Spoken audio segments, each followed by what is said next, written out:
everyone, and welcome to Simply Made Homestead. I'm Marion, and this is my husband Andrew, and if you have been with us any time at all, you know that we have two little Nigerian dwarf does. We have Fiona, Fifi as we affectionately call her, who is 8 months old today, and Athena, she's about 7.5 months. So we really want to breed them in not too far off distant future. So we weighed our options. What are we going to do? Do we really want to go with a buck yet? There's just taking them to other, other bucks out there on other people's farms. There's concern about disease and things like that, which I completely understand. We considered artificial insemination. So we caved, and we're getting two bucklings, two little bucklings who are about 2 weeks old, and we are getting them tomorrow. We are going to pick them up just outside of Atlanta. That's right, we are driving 8.5 hours to bring back two absolutely beautiful little bucklings. I cannot wait to show you when we get them. We will take you along with us on our journey, and so you can see our new addition to the homestead. Right now, we have had this building behind us. We have had it split up into 3 different sections for breeding chickens. We've kind of gotten away from that. We've just got so many chickens. We kept hatching roosters. Then you have to harvest the roosters. It's not something we enjoy doing. We've kind of gone away from that, and the fact that I have fallen completely in love with my little goats. So I am learning, we are learning, and we are figuring it out as we go. But our little bucklings are coming, and this is where they're going to house. We're going to house them. I would open the doors, but Fifi would be right up there in the middle of it. Yes, she would. Yes, she would. She could explore. So we've cleaned it all out. We've put a little diatomaceous earth down just to make sure it gets any of the bugs that any of the chickens and all their little stuff might have left. And so we've got it all set up for the boys. We're going to throw a lot of shavings down. There's a concrete floor, and Honey here is out here. We're putting up a fence so they'll have lots of outdoor time and play area to be able to stretch their legs and get their exercise. We're going to get some stumps, get some logs and stuff for them to climb on. Yep. There's a whole pile of debris of old oak stumps that we're going to use. So that way there's not just plain ground here. They'll have things to climb on and occupy their time. So y'all be sure and stay tuned. And if you haven't subscribed to our channel and you enjoy videos like this, be sure and do so and hit that notification bell so you won't miss anything that's coming up, because we are going to have lots and lots of little goat baby things going on, and how we raise them and what we do for them and how we feed them. And this morning, I will confess, I tried to give my girls the copper bolus, which was an epic failure. The first one, I don't know. So anyway, I've got to figure that out. I watch other people on YouTube. They do it so easily and so well, and I feel like a big fat failure right now. And it literally took me to tears a little bit. I didn't actually cry, but it disappointed me, upset me. So anyway, if you have any suggestions for videos out there on how to give the young ones the copper bolus, let me know. Leave it in the comment section below. Honey, will you grab her? Yes. Pick her up for me. Now, the reason our mentor that we have, she said that she usually gives her goats copper, usually about 12 months, I guess, depending on, the situation. But when you see their tail right here, and see how her tail looks kind of like a fish? Come up closer. No, see that? It has like a fish tail.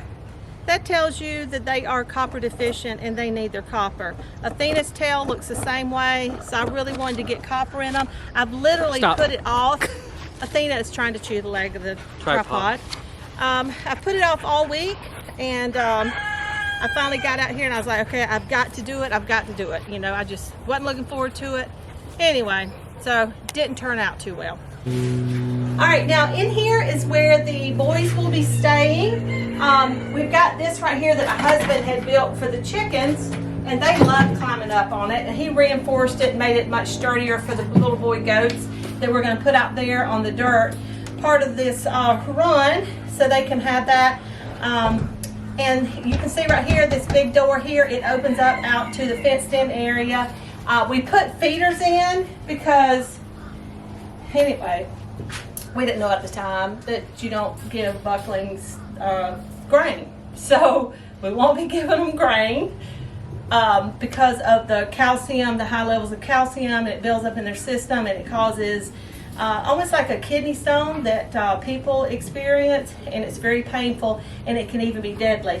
So we will use these. We'll put some minerals in these little things, so we will use them, and eventually we'll probably move them over into the other pen for when we do increase our herd and add more doelings to our herd. This is the inside of the run. You can see it's a good size. It's about 4 feet, 4.5 feet wide, maybe 5 feet wide, and oh gosh, I don't know what, 4, 8, 6, about 24 feet long. They'll have plenty of room inside where we can close them up at night. It's nice and secure. It has hardware cloth on the outside and covered roof part of the way out, even over the dirt. All of this is concrete, which I'm going to cover with the pine shavings. We still have to get them a hay rack up here, which we are going to do today. We're finishing up everything. Like always, we are last minute getting everything done, but we will get it done. These big double doors right here, they will open up to the fenced in area, which will come out and open up every morning so they can go out and be able to stretch their legs. And I see a chicken who we have ran out of the run who is crowing to get in. Apparently she probably needs to lay an egg. She needs to go over next door where she got moved. But they've been over there like 4 days, and we let them out this morning for the first time, and she's still bound and determined to come over here. Now out here in the garden, we have our big long raised bed that is 4 by 24 feet. And we have put drip irrigation down. We put 3 lines of drip irrigation, which is closer than we typically do out in a plot. But in the middle section, I have planted, I just threw down seeds on the right here of leeks. They haven't started coming up yet. I do see some little tiny little green bits starting to come up, and some onions, red and yellow, on the left side. And then I plan to plant some carrots and radishes down the middle, and then my garlic at the end of next month on each end of this bed here. And as you can see here, the tomatoes are just, they're beautiful. They are absolutely beautiful. Do you see all the little yellow flowers all over the place? And the tomatoes, it is just really loading up. Now I wish I had that little tomato. I just threw it in the garbage this morning because I had it out here. Look at that. Beautiful, beautiful tomatoes. Now you see this tomato right here? How it's getting that line right there?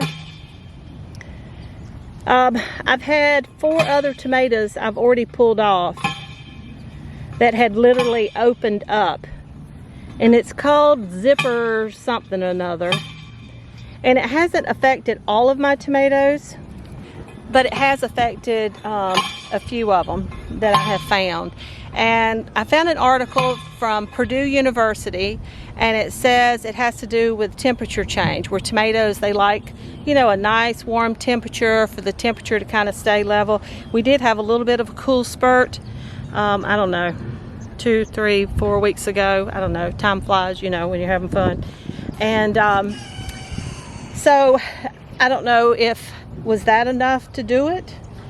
I don't know. I'm hoping that's all it was.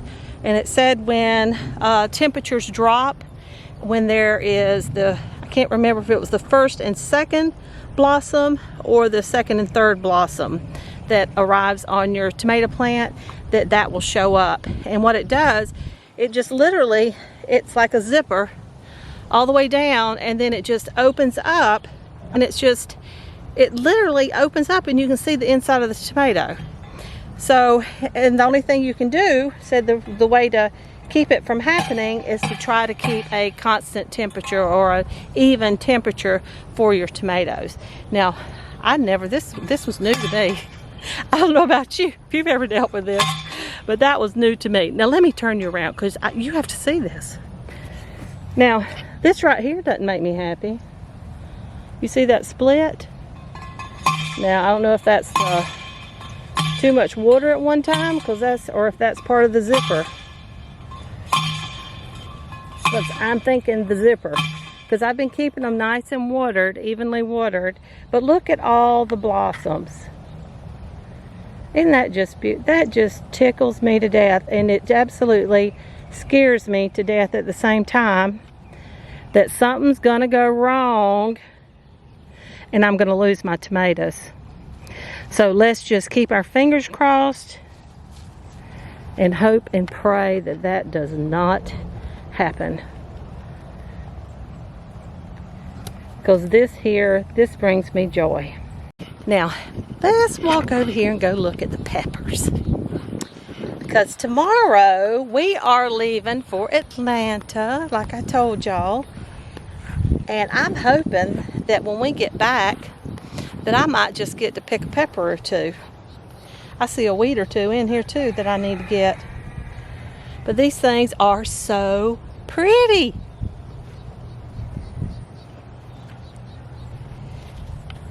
Now, I told you how I feel about purple things, right? Well, look at this. These are Hungarian jalapenos. And you see how they are, I mean, they look black, but I guess they are black. The purple is so deep and so dark that they're black. But look at the blossoms, the flowers on these. They are so pretty. Let's see if it'll focus. Is it focusing in on that? I've even got a little Persian basil out here, which is purple. Now, on the roselle, you can see here how the flower, it starts out, you've got this beautiful flower here. And then the flower dies and it turns where it looks like this. You can see the dead flower, and then it keeps growing and growing until it pushes the dead flower out and it looks like that. Now, from what I've read, first time doing roselle, but from what I've read, when this gets to be about 1 inch wide, which I swear I think that's more than 1 inch, but in about 7 to 10 days after the blossom falls off, to pick them. And this needs to be at least 1 inch wide. And it is definitely that. Now this one I actually pulled the flower off because I was like super curious, wondering what's going on. This one fell off on its own here. And then you see this one, it's working on it. It's working its way out. You see that one right there? It's working its way out. So then we'll clip them, we'll harvest them, and I don't know what we do next. We'll have to figure that out, but when I do, I will sure take y'all with me. You can see they are just, there is a ton on here. Aren't they beautiful?